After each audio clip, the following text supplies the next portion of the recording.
Bes adamim täwil almaya. İnnana aslında bizi zinanatı hesap edene. Şol zinanları eşittiren. Hudu Kur'an-ı Kerim'de şu zinanalara ve hemmemizden misal edip Hudayi Teala ayetiye. Daraballahu meselen lillezine amenu imra'ate Fir'aun. Fir'aun ibradan geçiptir. Ramses'e dovvam. Rupai yadi. Ramses. Fir'aun kafir olup men Hudayi diye ayetiptir bir gün. Qav dikkat edin Müslüman doğalla. Zinanası kim? Zinanası Asiye. Bir men Hudayi deyip biren kafir, zinanası Müslüman. Aya Asiye adamsız şu hatta men Hudayi diye ayetiptir. Hi bizim aralarımızda bir ervam kan Firavun yanak teleke değil, nauzu billah, yoktur. Her jere pas teleke zinanasını täwil almayan ne bolsa Firavunça yoktur. Qahary gelip başına Firavun yanak ba diýamadyn, öz dininden çykarmadyn o zinana. Firavunça yok. Bir belli zat. Hatta ahir Asiyani yerde yatırıp taxtan üstüne koyup el ayağına çüy kakan adam Firavun diýen adam. Kızgın sanlık oklan adam. Yılan içyanın arasını oklan adam. Asiye zeyrenmeyenler. Asiye nem bolupdyr? Cennette server ve serdar alem peygamberimizin zinanası oluyor. Derece bak. Ne deyip özümüzü ağırlayar? Ne deyip insani ki, Müslümani ki cennetin içinde uçup gezmeli, ente günahla bilen müptela olup, yerin yüzünde hafaga arşiyip, bidirek bulup dünyadan ne cilet umrumuzu geçirmeli. Asiye peygamberin zinanası olacak. Hey bir derece ne Müslüman doğalla. Peygamberin zinanası, Cibril fereşteden makamı uli. Tamam kainatın serveri. Seyyid-i evvelin ve ahirin. Tamam evliyanın peygamberinin tacı. Peygamberimizin zinanası olacak Asiye cennetin içinde. Öz erzişimiz yattan çıkarmayalım. Öz izzetimiz var, kadasetimiz var, teberrikliğimiz var. Bir azıcık bir kıyınçılığı tehammül etip bilmeyeni. Bir dünya imptayı, beheştin çi değil ki, cennetin çi değil ki imptayı. Keyipçilik, imanın içinde keyipçilik vardır. Bir vakitte bir gurruna repti yok, yani o ders almalı gurrun. Peygamberimiz bir cenge Hazreti Ali Murtaza radıyallahu anh'un doğanını vertir. Adı ne ama? Cafer. Cafer ibn Abi Talib. İştiyansın adını. Cafer'e de aydıptır. Perçem falanın eline olmalıyıptır. Baydak. Bir vakt o şehit bolsa o ham sen alarsın deyiptir. İkilenci. Peygamberimizin özü o cenge gitmeyendir. O havasını cem edin. Böyle cenge gitiyala.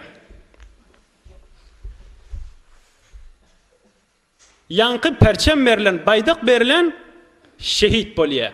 İnni perçem kimin eline düşmeli? Cafer'in eline düşmeli.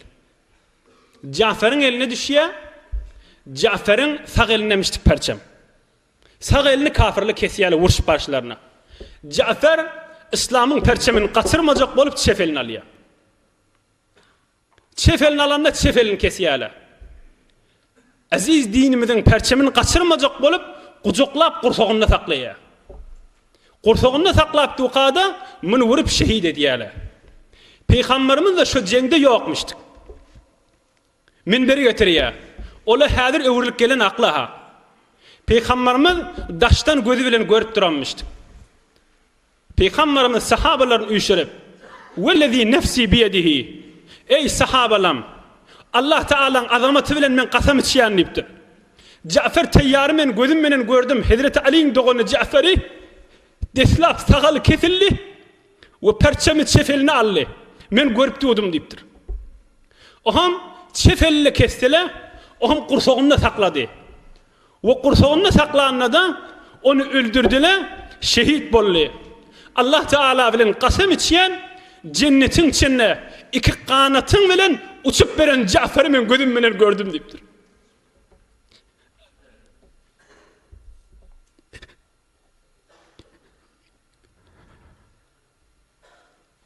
لقد رأيت جعفر بن أبي طالب يطير بجناحين أبدلكم الله مكان يديه. İki el kesilensen Hudaý Taala Cafer'e iki tane kanat berdi. Kanatının tenine kan bulaşıqlıtdı. Şehitliğinin alamatından çürüyüm. Ferişteler bilen uçup kesip cennetin içinde. İki elinin yerine iki kanat berdi deyipdir. Peygamberimiz antizip aydan kepiş.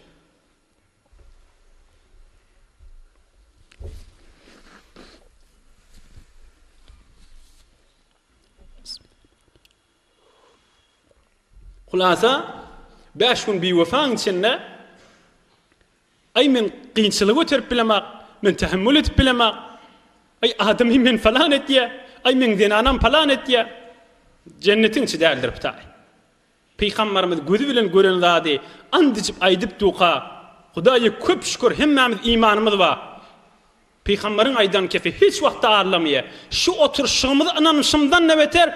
Peygamberin aydan kefini ananyan. Şayet şu oturuşum men gözüm ağırlayan oldum. Emma Peygamberin kefi ağırlamaya. Qat'an imanım var. Şu oturuşumdan ne beter men Peygamberin kefini ananyan.